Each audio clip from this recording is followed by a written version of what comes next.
भोपाल से खबर, जहां बुंदेलखंड में अब निवेश का दायरा बढ़ेगा। सागर में रीजनल इंडस्ट्री कॉन्क्लेव का आयोजन होगा। बीना रिफाइनरी के डेवलपमेंट से भी रोजगार के अवसर बढ़ेंगे। तो सागर में रीजनल इंडस्ट्री कॉन्क्लेव का आयोजन हो रहा है। बीना रिफाइनरी के लिए भी डेवलपमेंट में रोजगार के अवसर बढ़ेंगे। 10 सेक्टर में 20,000 रोजगार के अवसर मिलेंगे। 27 सितंबर को सागर में होगा इंडस्ट्री कॉन्क्लेव। पीएम मोदी ने 14 सितंबर 2023 को पेट्रोकेमिकल कॉम्प्लेक्स और बीना रिफाइनरी के विस्तार की आधारशिला रखी थी। पेट्रोकेमिकल कॉम्प्लेक्स का काम पूरा हुआ। बीपीसीएल बीना रिफाइनरी में भी 49,000 करोड़ का निवेश करेगा। तो मध्य प्रदेश में लगातार डेवलपमेंट की ओर बढ़ रही है मोहन सरकार।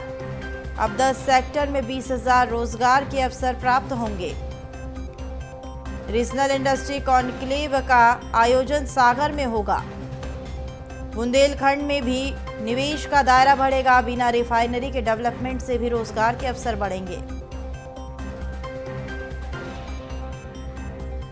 तो इसी पर अधिक जानकारी के लिए भोपाल से न्यूज रूम से लाइव मनोज राठौर जुड़ चुके हैं। तो मनोज, बुंदेलखंड में अब निवेश का दायरा बढ़ने वाला है, जहां सागर में रीजनल इंडस्ट्री कॉन्क्लेव का आयोजन हो रहा है, क्या कुछ जानकारी?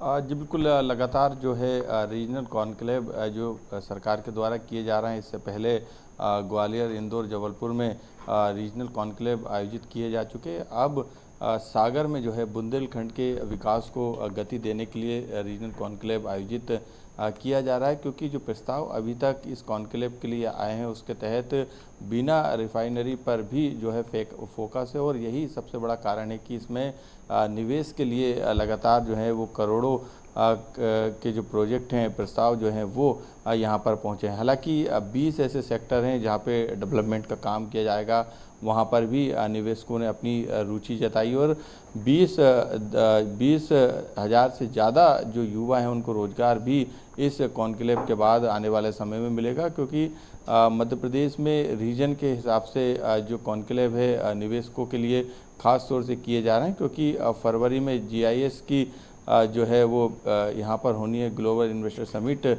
आयोजित की जानी है 2025 में। तो उसके लिहाज से लगातार सरकार ये तैयारी कर रही है। और हर अंचल का विकास कैसे होगा, ये रीजनल कॉन्क्लेव के जरिए इस पर फोकस है और सरकार इस दिशा में लगातार तेज़ी से आगे बढ़ रही है। बिल्कुल मनोज, साथ ही साथ पेट्रोकेमिकल कॉम्प्लेक्स और बीना की रिफाइनरी के विस्तार की भी आधारशिला प्रधानमंत्री नरेंद्र मोदी ने रखी थी। तो इंडस्ट्री कॉन्क्लेव में क्या कुछ खास और कितने करोड़ के निवेश की आशंका जताई जा सकती है? क्योंकि अभी जो है लगातार सरकार की तरफ से तैयारी की जा रही है, क्योंकि सागर में जो निवेशक हैं वो बड़ी तेज़ी से बिना रिफाइनरी नहीं बल्कि और अलग अलग जो सेक्टर 10 सेक्टर जो बताए गए हैं उनमें निवेश के जो प्रस्ताव में भेजे गए हैं। और ये जो निवेशक जो मध्य प्रदेश में रुचि दिखा रहे हैं उसके मद्देनज़र प्रदेश के हर अंचल, चाहे वो बुंदेलखंड हो या मालवा हो या फिर दूसरा अंचल, वहाँ पर इसी तरीके से रीजनल कॉन्क्लेव के जरिए निवेशकों को लाने की कोशिश की जा रही है, ताकि मध्य प्रदेश में तेज़ी से औद्योगिक क्रांति आ सके। और यही सरकार की कोशिश भी है और इस दिशा में लगातार काम भी किया जा रहा है। सरकार ने अपनी नीति को भी बदलने का काम किया है। आईटी सेक्टर में ज़्यादा निवेश आए, इस पर फोकस किया जा रहा है। दूसरे राज्यों में सीएम डॉक्टर मोहन यादव खुद जाकर उद्योगपतियों से 1 to 1 चर्चा कर रहे हैं। यानी कोशिश यही है कि हर अंचल में जो है स्थानीय उद्योगपतियों को तो मौका मिले, अवसर मिले, लेकिन इसके अलावा भी दूसरे राज्यों से बड़ी कंपनी जो है वो मध्य प्रदेश में अपनी इकाइयाँ स्थापित कर सके, इस ओर भी ज़्यादा फोकस है। बिल्कुल, तो कहीं ना कहीं इंडस्ट्री कॉन्क्लेव से बुंदेलखंड के एरिया को तो काफ़ी लाभ पहुंचेगा, साथ ही साथ रोजगार के अवसर और निवेश के भी लगातार अवसर मध्य प्रदेश में भी बढ़ रहे हैं। तो फिलहाल हमारे साथ जुड़ने के लिए बहुत शुक्रिया।